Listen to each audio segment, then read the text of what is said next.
नमस्कार, स्वराज एक्सप्रेस में आप सभी का स्वागत है। मैं हूं आपके साथ कविता पांडे और आज का हमारा मुद्दा है चुनाव पर सियासी शिकायत।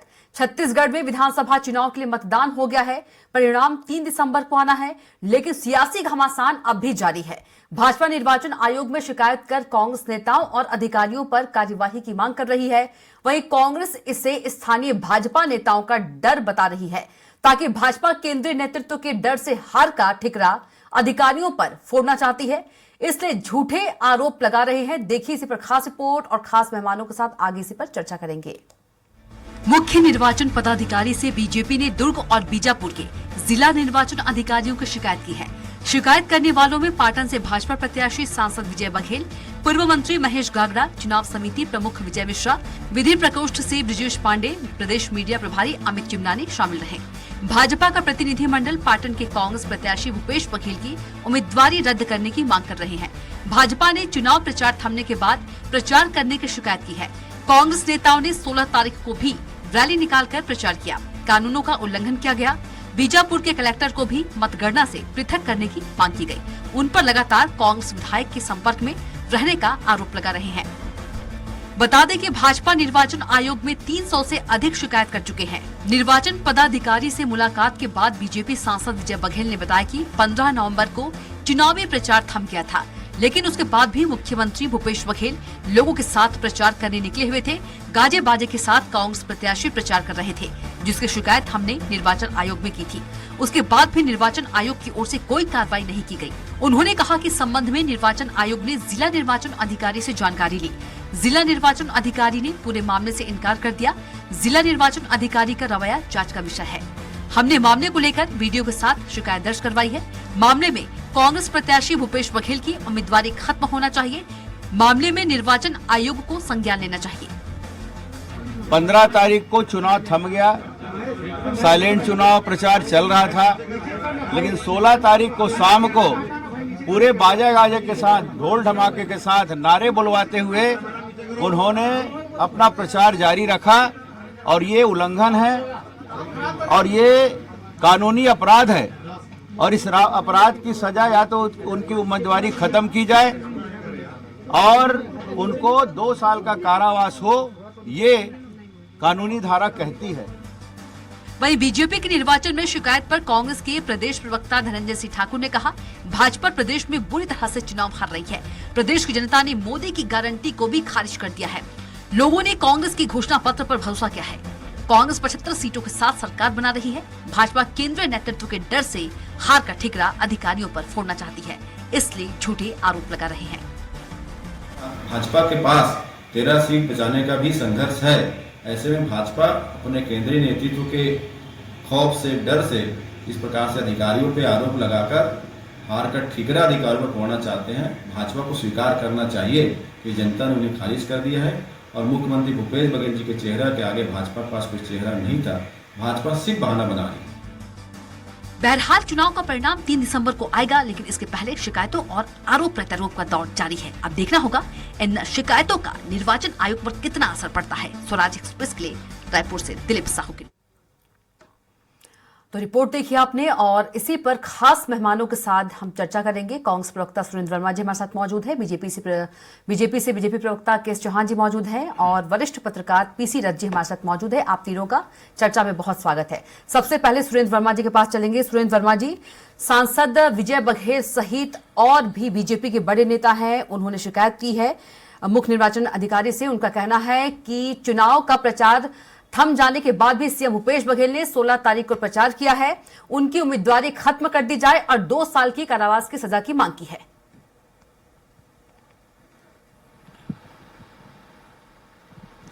कविता जी, भारतीय जनता पार्टी के तथ्यहीन आरोप से, फर्जी शिकायत से भारतीय जनता पार्टी का डर एकदम स्पष्ट है।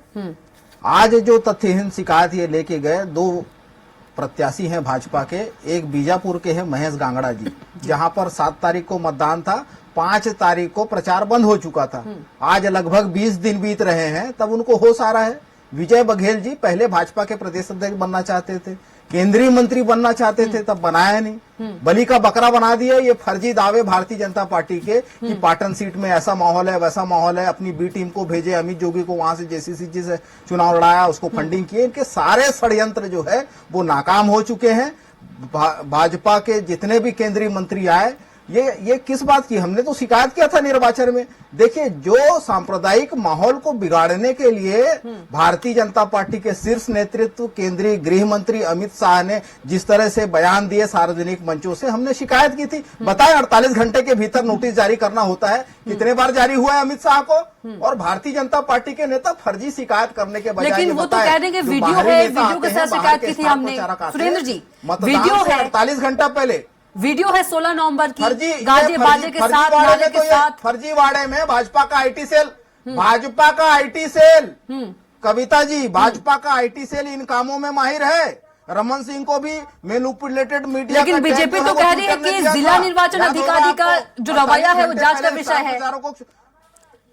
जिला निर्वाचन अधिकारी का जो रवैया है वो जांच का विषय है। ना, जिला निर्वाचन अधिकारी ने अपनी जांच में इनकी शिकायत को फर्जी पाया, और भाजपा इस बात का जवाब दे कि इनके केंद्रीय स्वास्थ्य मंत्री मनसुख मंडाविया जी, जो राजनीतिक कमेटी के छत्तीसगढ़ के अध्यक्ष थे, इनके प्रभारी ओम माथुर जी 48 घंटे पहले प्रचार मतदान के इनको छोड़ना था। 4:45 बजे मतदान के पहले दिन ये पत्रकार वार्ता लिया जिसमें आपके लोकप्रिय चैनल के संवाददाता भी मौजूद थे। तो भाजपा का झूठ और भाजपा का पाखंड जो है यहाँ की जनता के सामने उजागर हो चुका है। अब ये हार के बहाने तलाश रहे हैं, क्योंकि इनके शीर्ष नेता जो हैं वो उल्टा लटकाने की बात करते हैं, और उल्टा लटकने की बारी अब इनके नेताओं की है। ये संभावित हार इनको सामने दिख रहा है, तो तरह तरह के ये आरोप लगा के निर्वाचन पर ठीकरा फोड़ने का कुछ प्रयास कर रहे हैं।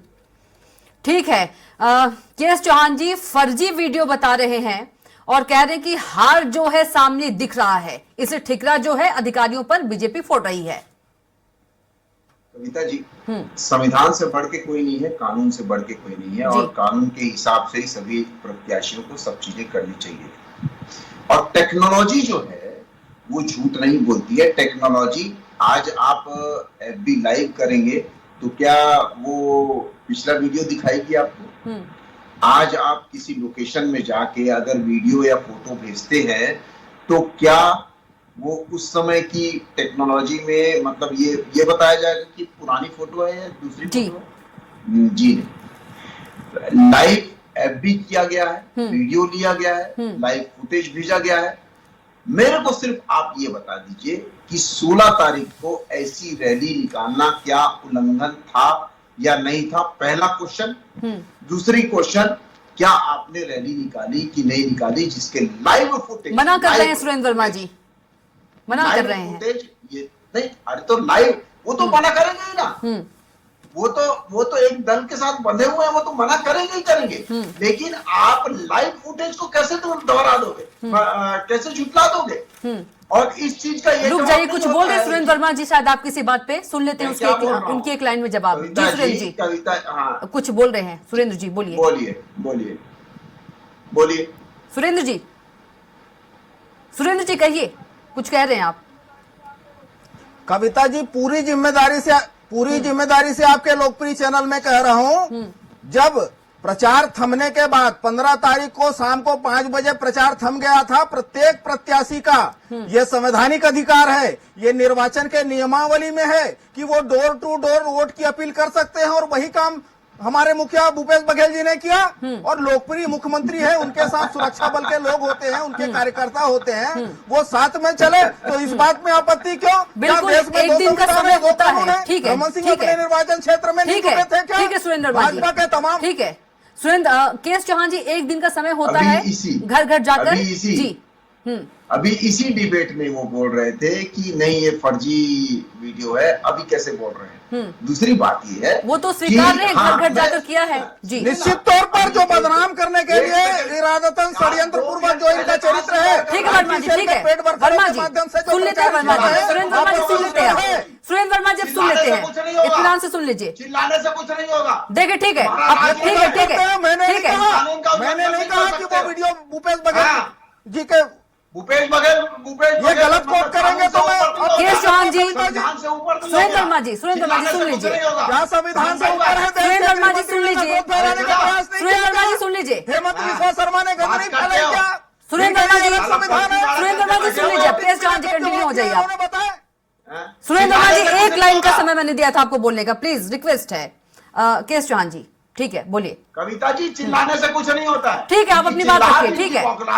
मैं ठीक बता है। रहा हूं आपको। ठीक है, इनकी 3 दिसंबर को पता चिल्लाहट चलेगा की किसकी। बात नहीं है। सुरेंद्र वर्मा जी, करूंगा। सुरेंद्र वर्मा जी, उनके पास बताने सुरेंद्र को वर्मा कुछ- जी, ये मत। चिल्ला के सत्य की आवाज को दबा नहीं सकते। ठीक है, आप अपनी बात रखिए। ठीक है, ठीक है, बात रखिए आप मेरा अपनी। सिर्फ दो ही बात है कि एक तो पहली बात कि भूपेश बघेल जी ने वहां पर रैली निकाली ढोल डमाचों के साथ, अपने नारे लगवाए अपनी कांग्रेस पार्टी के। दूसरी बात, जो उल्लंघन था उस दिन का। दूसरी बात, सरकारी कर्मचारी और पुलिस पूरी वीडियो में है उसमें। तीसरी बात, क्या ये कानून का उल्लंघन है या नहीं है, ये मेरे को ये सबसे बड़ा वो है क्वेश्चन है। तीसरी बात, जो ये बोल रहे हैं कि 10 दिन के बाद याद आई क्या इनको, क्यों मतलब इस चीज का ये जवाब नहीं हो सकता कि ये लाइव फुटेज था, और उसकी चीज का ये जवाब नहीं हो सकता कि अमित शाह ने क्या बोला, उस चीज का ये जवाब नहीं हो सकता कि मोहन मंडावी ने मांडविया जी ने क्या बोला, या उस चीज का ये आंसर नहीं हो सकता कि ओम माथुर ने क्या बोला। इस चीज का ये आंसर नहीं हो सकता। मेन बात ये है, दो बात ये है कि आपने 16 तारीख को 15 तारीख को जब वो समय निकल गया, उसके बाद आपने कानून का उल्लंघन किया। ठीक है। और दूसरी बात, ये दो ही चीज है। ठीक है, मेन दो चीज है। ठीक है। और ये दो चीज को आप झुठला नहीं सकते हैं, क्योंकि वहां के सिर्फ लाइव फुटेज यहाँ के नहीं, वहां कहाँ के लाइव फुटेज दिए गए हैं, जो सरकारी कैमरे के लाइव फुटेज है वो भी दिए गए हैं। उसमें स्पष्ट दिखाई दे ठीक रहा है, है पीसी रथ जी के कि पास आपने चलेंगे। कानून का उल्लंघन किया। ठीक है। पीसी रथ जी, जहां बीजेपी है आरोप लगा रही है कि चुनाव प्रचार थम जाने के बाद भी जो सीएम भूपेश बघेल है, उन्होंने ढोल और गाजे बाजे के साथ उन्होंने जो है प्रचार किया और नारे भी लगवाए, लेकिन जो कांग्रेस इसे फर्जी बता रही है, किस तरह से देख रहे हैं आप इसे?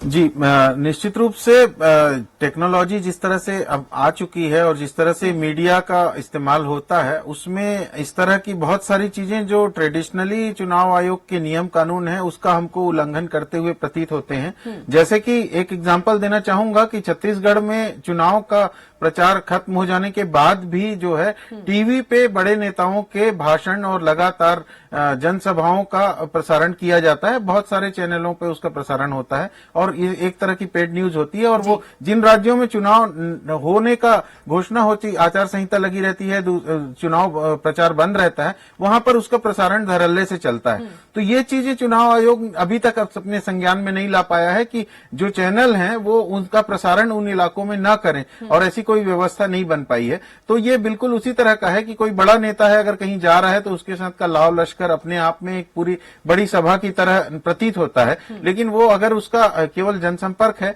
तो वो उस दायरे में नहीं आएगा। लेकिन अगर उसके साथ पूरा अमला चल रहा है, सब कुछ चल रहा है, तो लोगों को ये प्रतीत जरूर होगा कि वो किसी न किसी तरह की जनसभा का दृश्य है। तो इससे बचना चाहिए और आचार संहिता का पालन करने पे जोर देना चाहिए। और साथ ही साथ प्रशासन को भी, चुनाव आयोग को भी ये इसका ध्यान रखना चाहिए कि अगर ऐसी कोई परिस्थिति निर्मित हो रही है तो उसको रोका जाए, विश्वभ्रमण करने वाले बयानों पे तत्काल संज्ञान लिया जाए, और ताकि ध्रुवीकरण की कोशिशें जो राजनीतिक दल इस बहाने करते हैं उसको रोका जाए। लेकिन मुझे लगता है कहीं न कहीं हमारे देश में चुनाव आयोग जो है वो ताकतवर लोगों के पक्ष में थोड़ा सा नरम हो जाता है और थोड़ा सा वो कहीं न कहीं बायस्ड होकर के इस तरह की चीजों को होने क्या देता लगता है चुनाव इस पे आयोग यहाँ पर नरम लोकतंत्र हुआ में है? सवाल उठाए जाने चाहिए कि कहीं न कहीं इसको कड़ाई से पालन कराना चाहिए। पीसी रथ जी, क्या सीएम भूपेश बघेल वाले मामले मैंने में पूरा चुनाव वीडियो आयोग नहीं थोड़ा सा देखा है, नरम हुआ मैंने है? उसके इस बारे तरह में मैं ज्यादा नहीं हूं, लेकिन जो जी जी हाँ, नहीं हाँ, मुझे लगता है कि उसको लेकर के वीडियो देखने के बाद ही क्लियर कट बताया जा सकेगा कि वस्तुतः स्थिति कैसी थी, लेकिन दोनों प्रवक्ताओं का जो बयान है उससे ऐसा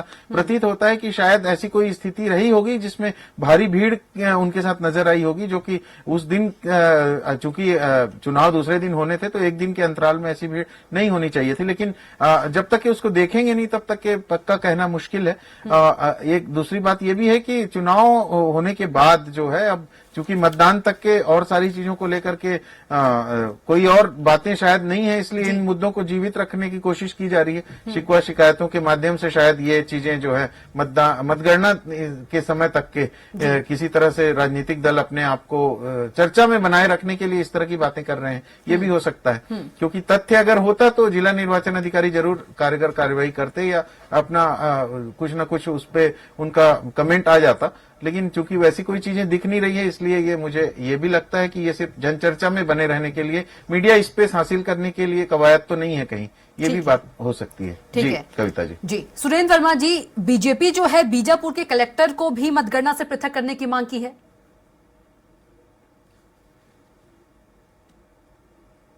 कविता जी, निश्चित तौर पर इस पूरी चर्चा के दौरान सबसे महत्वपूर्ण तथ्य मैं समझता हूं कि वरिष्ठ पत्रकार पीसी जी ने कही, यदि इस तथ्य में कोई, इनकी शिकायत में कोई सच्चाई होती तो जिला निर्वाचन अधिकारी ने विस्तृत जांच की, उस दौरान ये उजागर होता।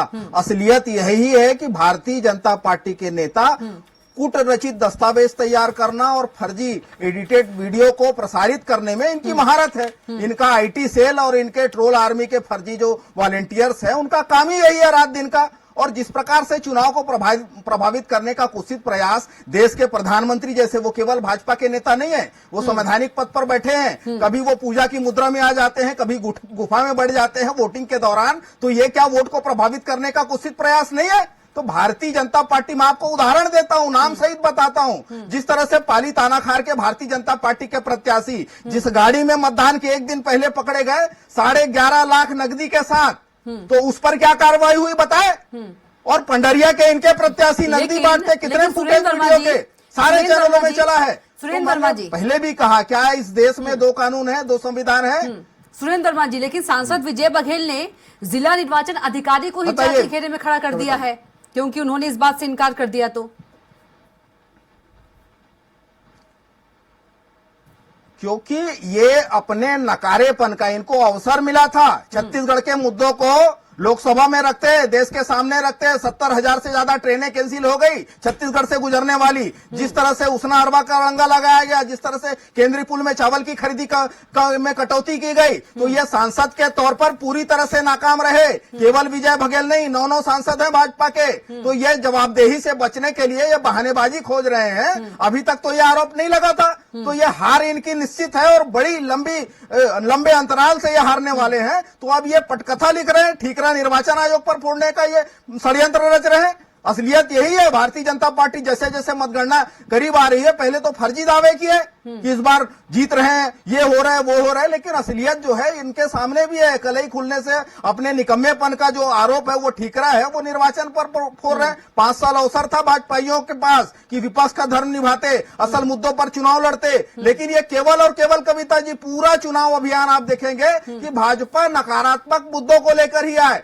ये 15 साल रमन राज की उपलब्धि नहीं बता पाए, 9.5 साल से इनकी केंद्र में सरकार है, 50 से ज्यादा केंद्रीय मंत्री 2 महीने में आए। जवाब दे देते हैं। एक भी केंद्रीय मंत्री अपने केंद्र सरकार की उपलब्धि नहीं बता पाए, केवल और केवल फर्जी आरोपों पर ये चुनाव लड़ते आए, और हार का ठीकरा भी फर्जी शिकायत पर।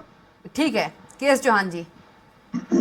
कविता जी, जैसा कि मैंने बोला कि इस चीज का जवाब जो 15 तारीख के बाद भी आप प्रचार कर रहे थे और इलेक्शन के नियमों का उल्लंघन किया आपने, तो इस चीज का जवाब ये नहीं हो सकता कि हमने क्या काम किया क्या नहीं किया, वो तो किया ही किया। मैं उस पे नहीं जाना चाहता हूं, अगर मैं उस पे जाऊंगा तो डिबेट डाइवर्ट हो जाएगा। ठीक है। और डिबेट डाइवर्ट ही करना चाहते हैं कांग्रेसी प्रवक्ता। ठीक है। क्योंकि इस मुद्दे पे वो बोल नहीं सकते हैं। ठीक है। इस वजह से इधर उधर की बातें कर रहे हैं। ठीक है। मेन बात ये कविता जी, इनसे पूछिए, ओम माथुर और मनसुख मंडाविया 48 घंटा पहले छत्तीसगढ़ छोड़े थे। सुरेंद्र वर्मा जी, ऐसी कुछ घटनाएं घटी होंगी, ऐसी कुछ देखने को ये सब चीजें आती हैं कि ऐसी कुछ हुआ होगा। अमित कभी शाह ये के चीजें खिलाफ हो रही जो हैं। वर्मा जी, सांप्रदायिक प्लीज वर्मा जी, उन्माद प्लीज फैलाने का आरोप लगा उस नहीं, पर सुरेंद्र वर्मा जी, जारी हुई। सुरेंद्र वर्मा जी, अब जवाब देंगे ये। सुरेंद्र वर्मा जी मत बोलिए प्लीज। और ये केएस चौहान जी, मेरा एक पाया सवाल जाता है, केएस चौहान जी, मेरा एक सवाल है, क्या जिला निर्वाचन अधिकारी पर बीजेपी को विश्वास है या नहीं? बिल्कुल नहीं है। क्यों नहीं है? क्योंकि इनकी दूसरी जो गतिविधियां हैं वो पाई जा रही हैं, और सिर्फ इनके बारे में ही क्यों बोला जा रहा है? बाकी सभी जिलों के सभी 90 विधानसभा के सभी जिला निर्वाचन अधिकारियों के ऊपर हम लोग उंगलियां उठा रहे हैं क्या? अगर जिसने ऐसा किया है, जो पक्षपात कर रहा है, और ये पक्षपात का मामला कविता जी अभी से चालू नहीं हुआ। बड़ी मतलब हानि जिला हो निर्वाचन रही है। अधिकारी पर आप इनको पक्षपात का मालूम आरोप था, लगा रहे उसके हैं। बाद केएस चौहान जी, जिला निर्वाचन अधिकारी पर बीजेपी पक्षपात का आरोप लगा रही है कि कांग्रेस के पक्ष में है जिला निर्वाचन अधिकारी। केएस चौहान जी ये कह रहे हैं। करीबी पाया जाता है, करीबी पाया गया है, और पिछली गतिविधियां देखी गई हैं। इस वजह से तो ये सब चीजें हुई हैं। क्या गतिविधियां और देखी आप गई है केएस चौहान जी? पक्षपात कर रहे हैं। केएस चौहान जी, क्या गतिविधियां देखी गई हैं, कुछ बताइए। बार बार आप उनके बंगले में जा रहे हैं, उनसे मुलाकात कर रहे हैं। आपको क्या जरूरत पड़ी है वहां पर जाने की, वहां पर बात करने की? कलेक्टर जा रहे हैं, और जानबूझ के यहाँ पर कलेक्टर और जिला निर्वाचन अधिकारी को यहाँ पर रखा गया है ताकि वो सपोर्ट कर सके। तो चौहान साहब, कल को यदि कांग्रेस जीत जाती है, परिणाम आता है कांग्रेस जीत जाती है, तो फिर आप लोग पक्षपात का आरोप लगाएंगे, सपोर्ट का? बिल्कुल बिल्कुल, पक्षपात का तो अभी आरोप लगा रहे हैं हम लोग, अभी भी आरोप लगा रहे हैं। और इतना करने के बाद भी कविता जी, फिर आप ये कहेंगे कविता का सपोर्ट से नहीं, ये जिला निर्वाचन अधिकारी के सपोर्ट से कांग्रेस जीत गई है। हार के बहाने तलाश रहे ये हैं। बात नहीं होती है कविता जी। मेन बात होती है कि जो खेल होता है, खेल हारे या जीते कोई भी, लेकिन खेल अपने नॉर्म्स के हिसाब से खेला जाता है। खेल उस मतलब एक रूल्स के हिसाब से खेला जाता है। अगर रूल्स के हिसाब से आप नहीं खेल रहे हो तो उसमें निर्णय कुछ भी हो, वो बात की बात है, लेकिन आप रूल्स के हिसाब से मोदी की खेल रहे फर्जी हैं। गारंटी कि नहीं से खेल रहे हैं, भाजपाइयों का भी मोह ठीक है, भंग हो पीसी गया। रथ जी, और पीसी इसलिए रथ जी, अब ये बीजेपी ने पटकथा लिख जिला रहे हैं। निर्वाचन अधिकारी को ही जांच के घेरे में खड़ा कर दिया है। क्या कितना सही है ये, और खुलकर आरोप लगा रहे हैं केएस चौहान जी?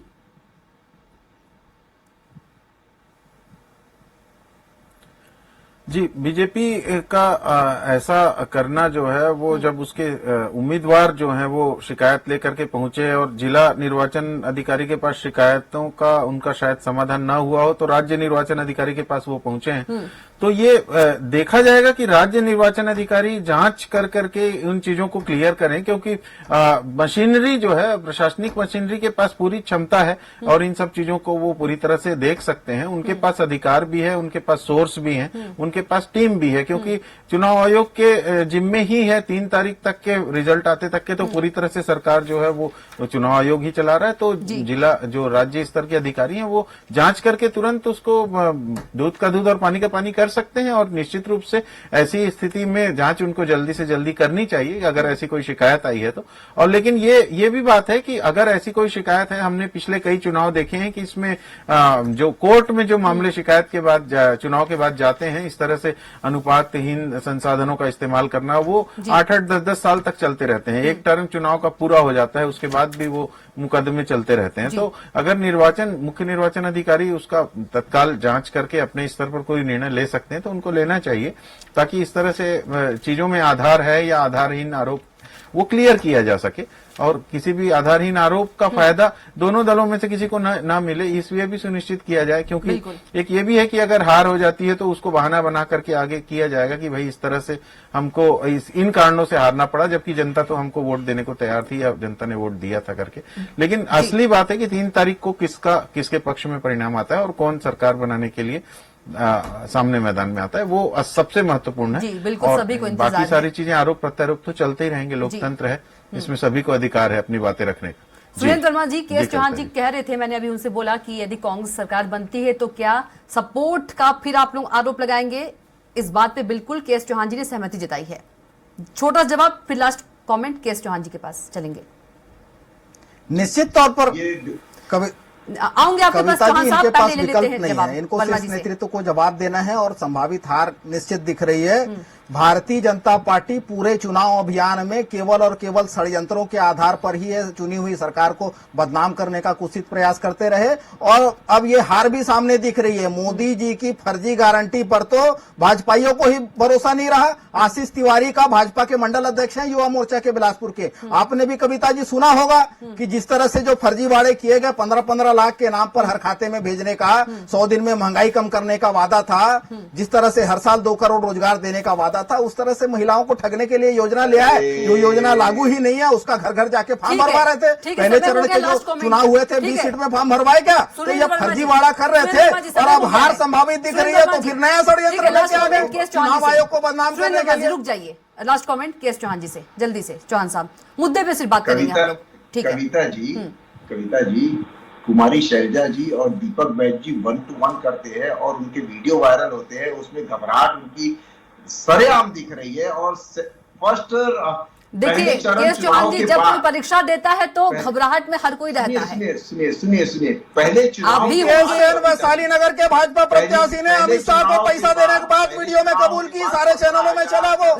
वर्मा जी रुक जाइए प्लीज, वैशाली नगर के सुरेंद्र वर्मा जी रुक जाइए, सुरेंद्र वर्मा जी रुक जाइए, सुरेंद्र वर्मा जी प्लीज, सुरेंद्र वर्मा जी रुक जाइए जी। चौहान साहब जल्दी से क्लोज करना है मुझे। पहले चरण के बाद 15,000 की घोषणा और 2-2 संभागों की घोषणा ये बताती है कि ये बुरी तरह चुनाव हार रहे हैं। उसके बाद पहले चरण में फॉर्म क्यों नहीं भरवाए, पूछिए इनसे कविता जी। चीज का जवाब पहले चरण में फॉर्म क्यों नहीं भरवाए, वो फर्जी गारंटी। चलिए, आप तीनों को बहुत ही शुक्रिया चर्चा में आने के लिए। सुरेंद्र वर्मा जी आपका भी बहुत धन्यवाद और केएस चौहान जी आपका भी बहुत धन्यवाद। पीसी दत्त जी आपका भी बहुत धन्यवाद। तो चुनाव का परिणाम 3 दिसंबर को आएगा, लेकिन उससे पहले आरोप प्रत्यारोप का जो दौर है वो जारी है और इसके पहले अब देखना होगा कि शिकायतों का निर्वाचन आयोग पर कितना असर होता है। तो चुनाव पर सियासी शिकायत पे इतना ही। आप देखते रहिए स्वराज एक्सप्रेस। नमस्कार।